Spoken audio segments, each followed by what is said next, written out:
द्वैताचार्य जी की आयु बीत गई। प्रतिदिन तुलसी तुलसी तुलसी तुलसी तुलसी तुलसी दल जल गंग सो,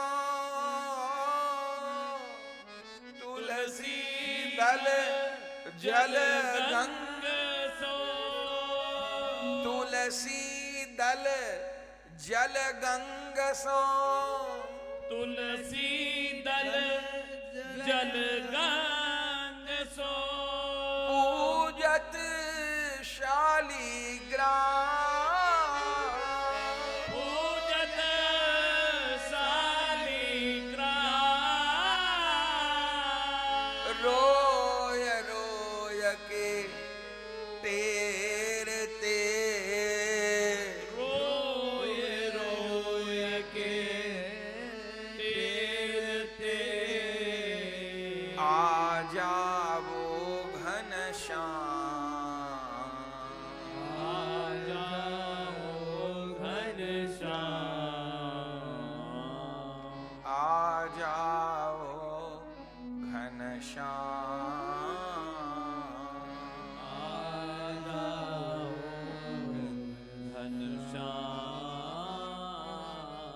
अब आ जाओ घनश्याम, अब आ जाओ घनश्याम। उम्र बीत गई है और इसमें सहयोग किया है श्री हरिदास ठाकुर जी ने। श्री हरिदास ठाकुर जी गुरु भाई हैं अद्वैताचार्य जी के। अद्वैताचार्य जी भी माधवेंद्रपुरी पाद के शिष्य हैं और हरिदास ठाकुर जी भी माधवेंद्रपुरी पाद के ही शिष्य हैं। तो सहयोग किया है उन्होंने। एक दिन की बात, श्री अद्वैताचार्य जी सवेरे से बहुत रो रहे थे। हरिदास ठाकुर जी बार बार संभालते थे। तुलसी दल चढ़ाते चढ़ाते अद्वैताचार्य मूर्छित हो जाते थे, रोने लग जाते थे। कब अवतार होगा, हाय कब अवतार होगा। हम लोग थोड़ा सा साधन करके सोचते हैं कि क्या होगा। अद्वैताचार्य जी का विरह देखिए, जीवन बीत गया। रोते रोते उनको अपना कल्याण नहीं करना, उनको सारी भारत भूमि का कल्याण करना है। बंधुओं, जिसको हम हिंदुस्तान कहते हैं, ये हिंदुस्तान भी पाकिस्तानी होता। जैसा मुगलों का आतंक महाप्रभु के काल में मचा था, महाप्रभु का अवतार न होता तो इस सृष्टि पे राधा कृष्ण का नाम न सुनाई दे रहा होता किसी को। कौन जानता वृंदावन को, कौन जानता राधा कृष्ण को, कौन जानता हरि की भक्ति को। स्वयं भगवान दरवाजे दरवाजे भिखारी बन के डोले, कृष्ण नाम गान किए, कृष्ण प्रेम का दान किए। उन गौरांग देव की कृपा का कोई मोल है क्या? पर उनको अवतार लेने के लिए विवश किसने किया? सुनी गोलोक धाम अद्वैत पुकारे। अद्वैत प्रभु की पुकार ग्रंथ में लिखा है कि गोलोक तक पहुंच गई, गोलोक धाम तक। श्री जी ने कहा, ये हमारा पूरा गोलोक कांप रहा है, किसकी पुकार आ रही है? भगवान के नित्य धाम तक कोई साधन नहीं जा सकता, पर रो के पुकारिए श्यामा श्याम को, तो आपकी एक एक आह, आपकी एक एक सिसकी श्यामा श्याम तक पहुंचेगी। वह उनके लिए उनको रो के पुकारना है। हम लोग वस्तुओं के लिए रोते हैं, अपने दुख के लिए रोते हैं, तो वो पुकार उस वस्तु तक पहुंचती है, भगवान तक कहां पहुंचती है? नाम भगवान का होता है, लेकिन रो रहे होते हैं किसी न किसी दुख के निवारण के लिए या किसी वस्तु की प्राप्ति के लिए, तो वो पुकार प्रभु तक नहीं पहुंचती।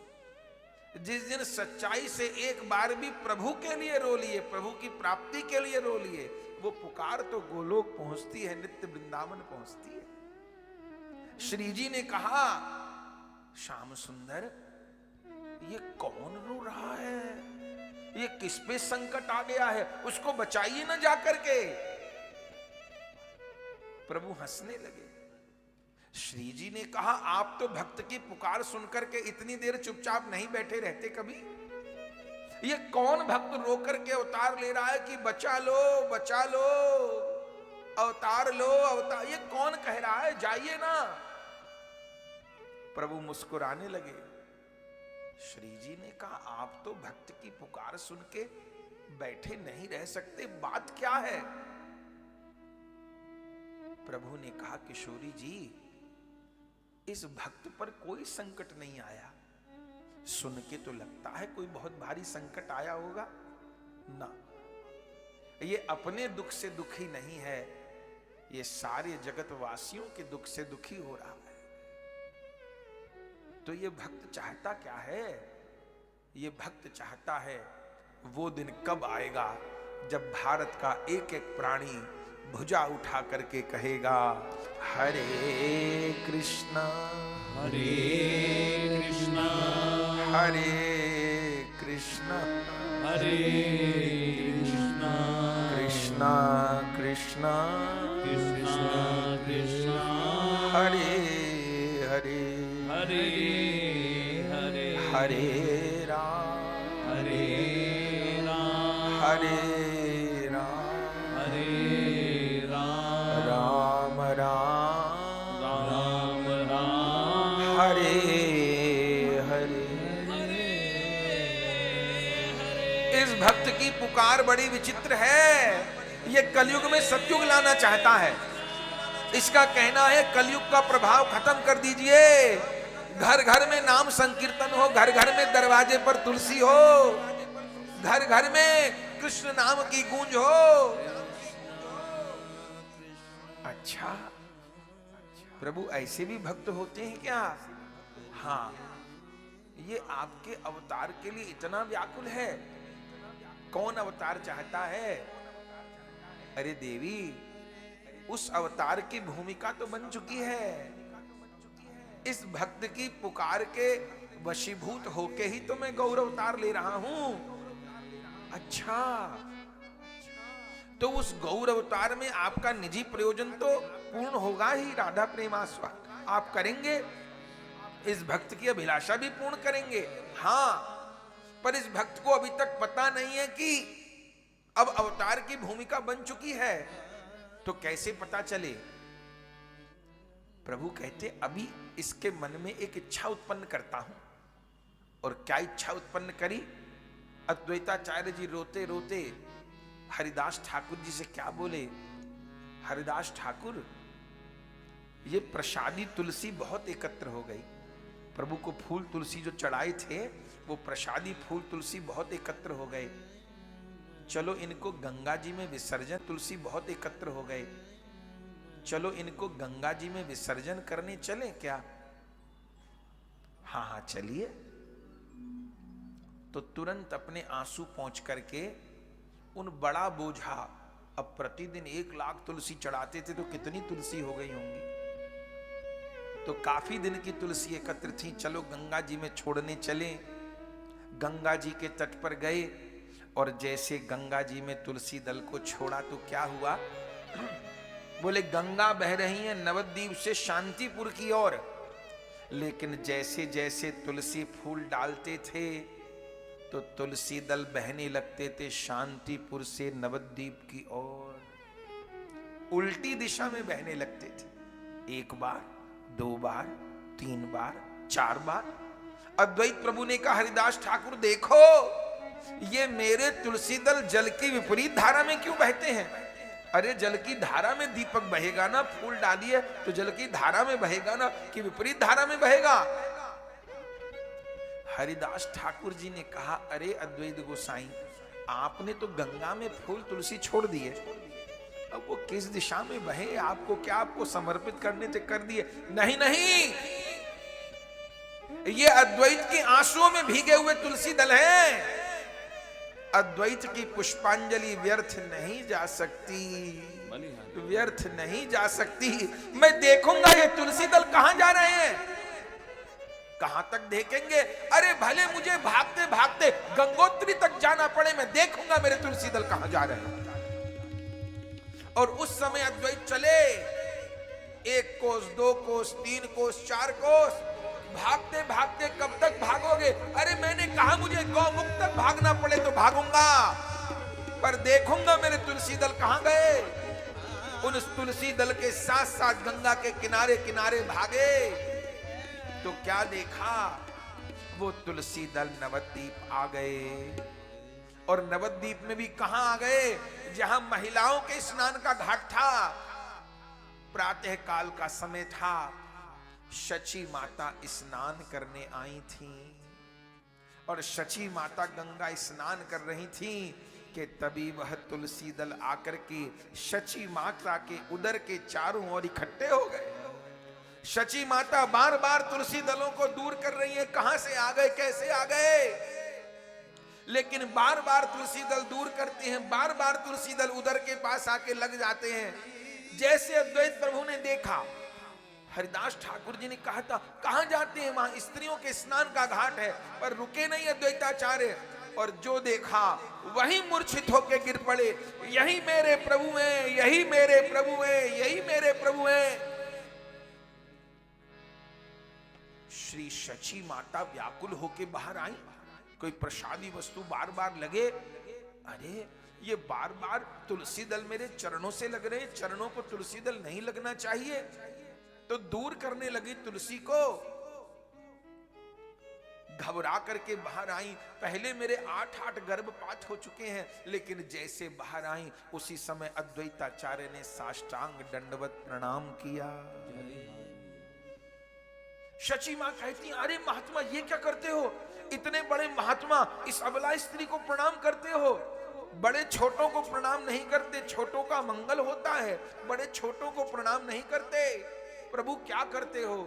पर अद्वैत सुनने को राजी नहीं, वे तो परिक्रमा कर रहे हैं और साष्टांग दंडवत प्रणाम कर रहे हैं। मिल गए, मिल गए, मिल गए, मिल गए। कौन मिल गए, कहां मिल गए, कोई न जाने। शची मां तो व्याकुल हो गई और तुरंत दौड़ करके घर में आई। जगन्नाथ मिश्र जी ने कहा क्या हुआ, रोती क्यों हो। बोले अनर्थ हो गया, मेरे तो पहले ही 8 गर्भपात हो चुके हैं, अब आशा लगी थी, आज बहुत बड़ा अनर्थ हुआ। क्या, मैं गंगा में स्नान कर रही थी, जाने कहां से तुलसी दल बहते बहते आए, कोई मेरे चरणों पर, कोई मेरे उदर पर, अरे कोई तुलसी को वैष्णव पैर लगाता है क्या।